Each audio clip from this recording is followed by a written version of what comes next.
Dear students, how are you? I hope you are all well by the grace of Almighty. During this pandemic, COVID-19, we are obviously having a traumatic period. But still, this is a challenging moment to continue our studies as students. So, my dear students, in today's class, I will give a talk on right form verbs in sequence of our previous class. In my last class, I gave you some ideas about right form verbs, and this is the second class on the topic. Let's get started.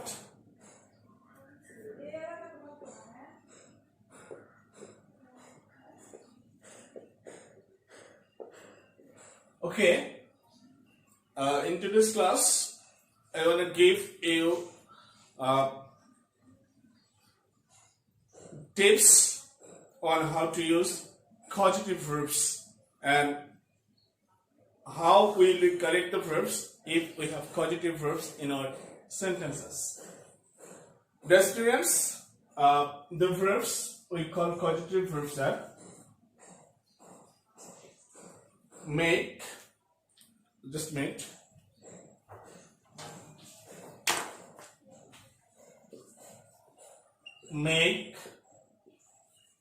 let, help, get, and have. These are the verbs that we call causative verbs. Or with better, have our acquaintance with their uses in English sentences.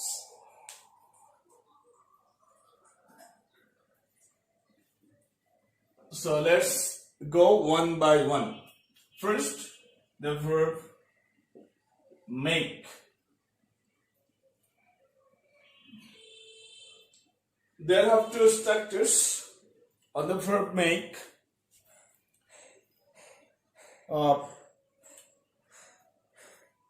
One, if it is followed by a subject human being, and second, if it is followed by anything else other than human beings. Actually, in this case, both will have same structure. So, subject, then make, in any tense, of whether it is in present, past, or continuous, or in any tense. For example, this might be make, made, making, have made, has made, had made, will make, will have made, or whatsoever, it doesn't matter. Subject plus make plus object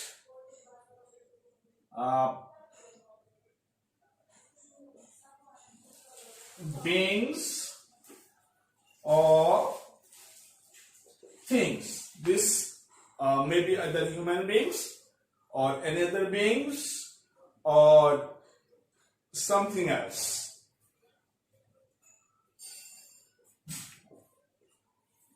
This will be followed by a verb in present tense. The base form of the verb will be used here. So, if we give an example, they made us laugh. So, here made us object and another verb. So, the verb is in present tense. They made us laugh. If we give an example of with a thing, then it will be like this. The driver made the car run. So here made and here run. So the second verb in the sentence is in present tense. This will be the structure of causative verb make. Then let's get to the next one. Let. Let will always be followed by a present verb. Let me go, let me go, let him come in, let us see. So here we see the verb that follows the verb let, causative verb let will be in present tense. So let us see, let him come in, let me go. So after let we will use the verb in present tense. Then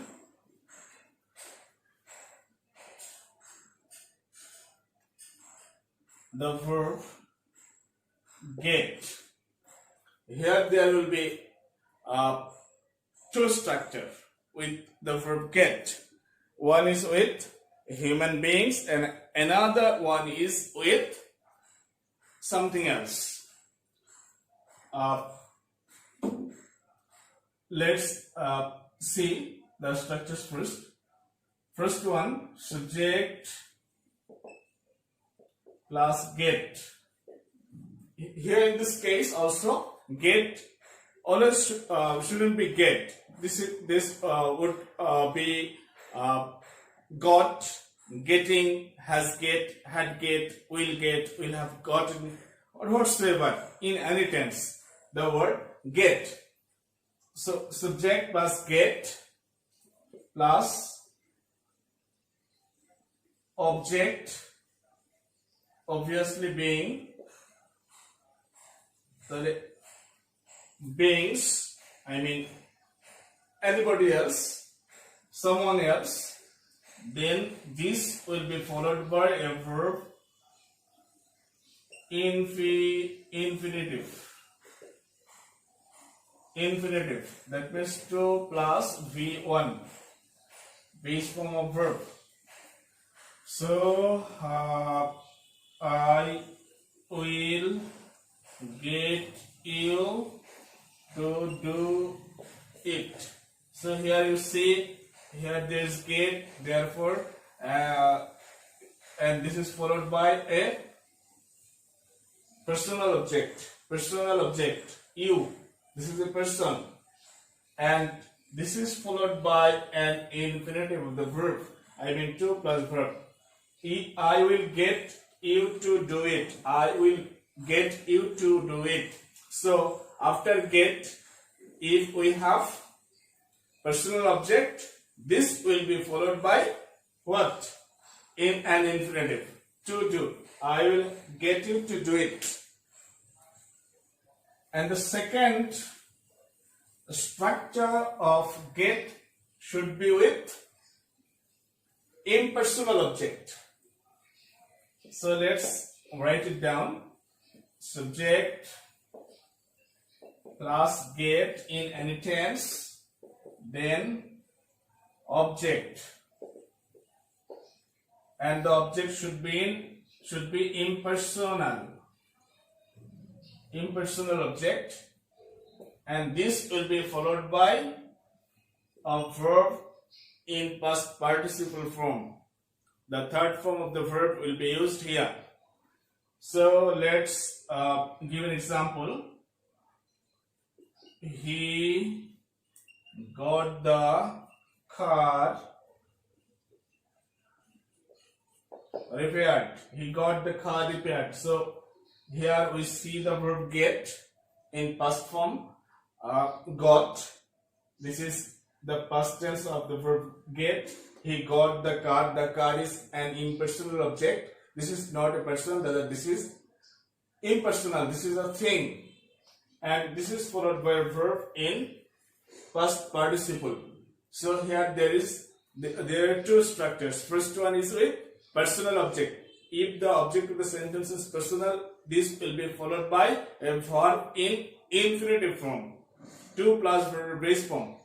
And then if the object is impersonal or anything other than human beings, the object will be followed by a verb in past participle.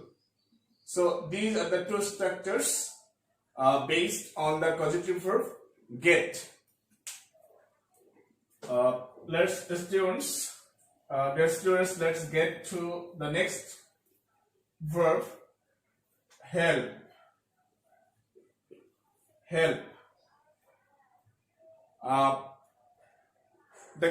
If the verb help is used as causative, this will be followed by a base form of the verb, or the verb will be in infinitive. You can use either the base form or infinitive form of the verb. So let's see, subject plus help. Here is also help might be in present, past, past participle, future, or in whatsoever the tense is, it doesn't matter. Subject plus help plus object. Object might be either personal or impersonal, it doesn't matter. Then this will be followed by a verb, either the base form or infinitive, to plus verb. Both are correct.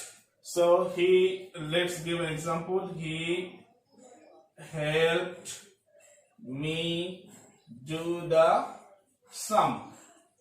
You also can write it down like this. He helped me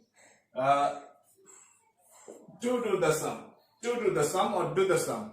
No problem. But this must be either in present form, I mean base form, or with to or without to. So this is the use of the causative verb help. And the last one is have. This one, have. Have is very useful verb in English sentences. Have can be used for multiple purposes. For example, I have had my lunch.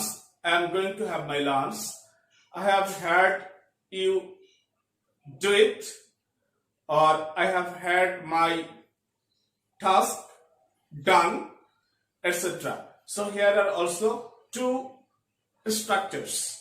If the causative verb have is followed by a personal object, this will take the present form of the verb. But if the causative verb have is followed by an impersonal object, this will be followed by the past participle form of the verb. So let's see structure number 1, subject plus have. Here is also have, might be have, has, had, having, whatsoever in any of the verbs. That means have shouldn't always be have, rather this maybe has, had, or in other forms of have. So subject plus have plus personal object. That means the object is a person. Then this will be followed by the base form of the verb. So I have my friend do it. So here you see my friend, this is a person, so personal object, and after this one we have used the verb do. This is in present form because this actually follows the causative verb have. Causative verb have. Therefore, this has been followed by a personal object and base form of the verb do. So I have my friend do it. But if the causative verb have is followed by an impersonal object, Then the impersonal object will be followed by a verb in past participle. So structure number 2. I am going to have my assignment finished. So here you see there is the causative verb have here, and this have is followed by an impersonal object. That is, this is not a person, rather this is a task, this is a thing or whatsoever other than human beings. My assignment, this is not a person, this is impersonal object. Therefore, after this impersonal object, we have used the verb in past participle form. Finished, finished, not in present form, rather this is in past participle form. So they have two structures of causative verb have. If it is followed by a personal object, the verb after it will be in present form, and if this is followed by an impersonal object, that means followed by a task or a thing or anything else other than human beings, this will be followed by the verb in past participle. So dear students, I have talked to you today on the use of causative verbs in English grammar. I hope you will follow my class, and I will sequentially discuss the topics related to right form of verbs.